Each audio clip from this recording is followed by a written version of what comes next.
ఇక ప్రధాని మోడీ పార్లమెంట్లో మాట్లాడుతున్నారు. లైవ్ చూద్దాం. मां लक्ष्मी को प्रणाम करता हूं।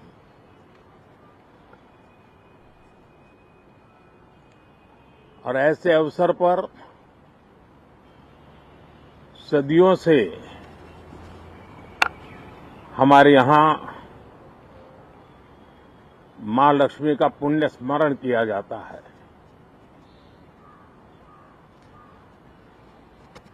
सिद्धि बुद्धि प्रदे देवी, सिद्धि बुद्धि प्रदे देवी, भुक्ति मुक्ति प्रदायिनी, भुक्ति मुक्ति प्रदायिनी, मंत्र मूर्ते सदा देवी, मंत्र मूर्ते सदा देवी, महालक्ष्मी नमोस्तुते, महालक्ष्मी नमोस्तुते। मां लक्ष्मी हमें सिद्धि और विवेक देती है, समृद्धि और कल्याण भी देती है। मैं मां लक्ष्मी से प्रार्थना करता हूं कि देश के हर गरीब एवं मध्यम वर्ग समुदाय पर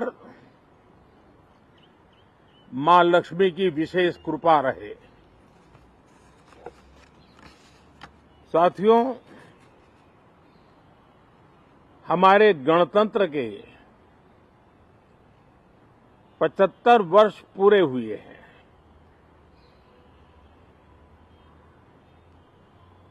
और ये हर देशवासी के लिए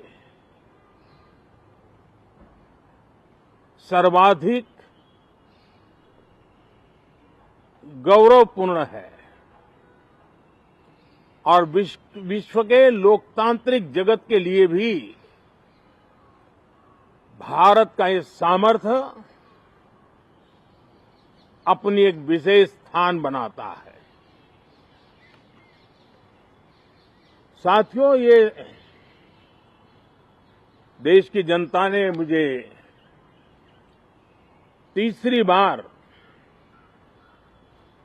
ये दायित्व दिया है और इस तीसरे कार्यकाल का ये पहला पूर्ण बजट है।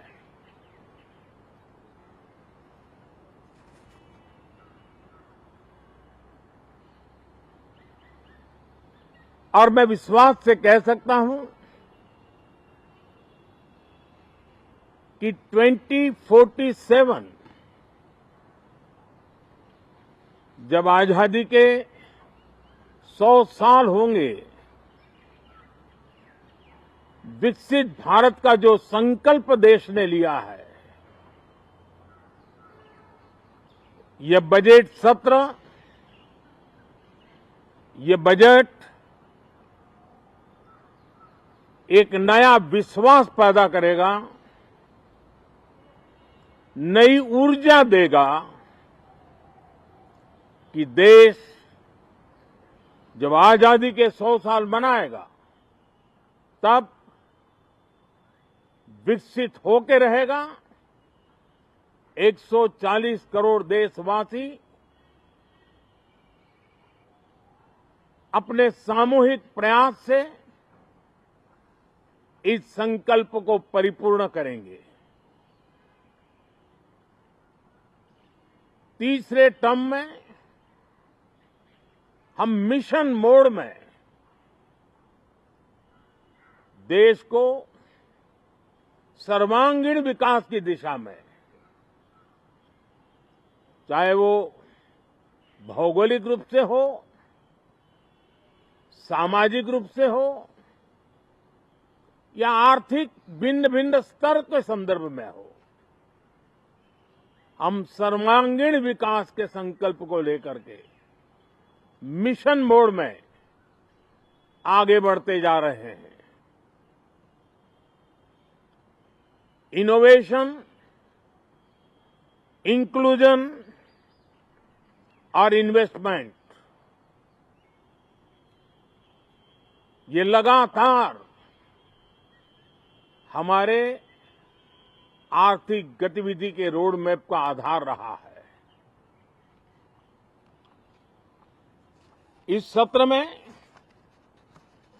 हमेशा की तरह कई ऐतिहासिक बिल पर सदन को चर्चा होगी और व्यापक मंथन के साथ वो राष्ट्र की ताकत बढ़ाने का काम करने वाला कानून बनेंगे। विशेषकर नारी शक्ति के गौरव को पुनः प्रस्थापित करना, पंथ संप्रदाय के भेद से मुक्त होकर के हर नारी को सम्मानपूर्ण जीवन मिले, उसको भी समान अधिकार मिले, उस दिशा में इस सत्र में कई महत्वपूर्ण निर्णय लिए जाएंगे। Reform, perform and transform. जब विकास की तेज गति को प्राप्त करना होता है तो सबसे ज्यादा बल रिफॉर्म पर रहता है। राज्य और केंद्र सरकार ने मिलकर के परफॉर्म करना होता है और जन भागीदारी से हम ट्रांसफॉर्मेशन देख सकते हैं।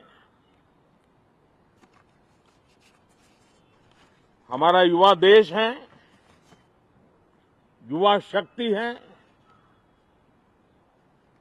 और आज जो 20-25 साल की आयु के नौजवान है,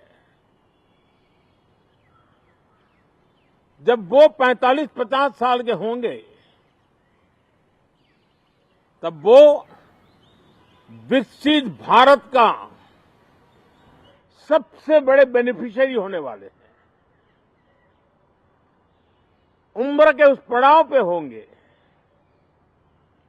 नीति निर्धारण की व्यवस्थाओं में उस जगह पे बैठे होंगे कि वे गर्व के साथ आजादी के बाद जो शताब्दी शुरू होगी, एक विकसित भारत के साथ आगे बढ़ेंगे। और इसलिए ये विकसित भारत के संकल्प की पूर्ति का प्रयास, ये अथाग मेहनत आज जो हमारे टीनेजर्स हैं, हमारी युवा पीढ़ी है, उनके लिए ये एक बहुत बड़ा तोहफा बनने वाली है। जो लोग 1930 में, 42 में आजादी के जंग में जुट गए थे, पूरी देश की युवा पीढ़ी खप गई थी आजादी के जंग में, और उसके फल 25 साल के बाद जो पीढ़ी आई उसको नसीब हुए। उस जंग में जो नौजवान थे उनको नसीब हुए। आजादी के पूर्व के वो 25 साल आजादी के जश्न मनाने का अवसर बना।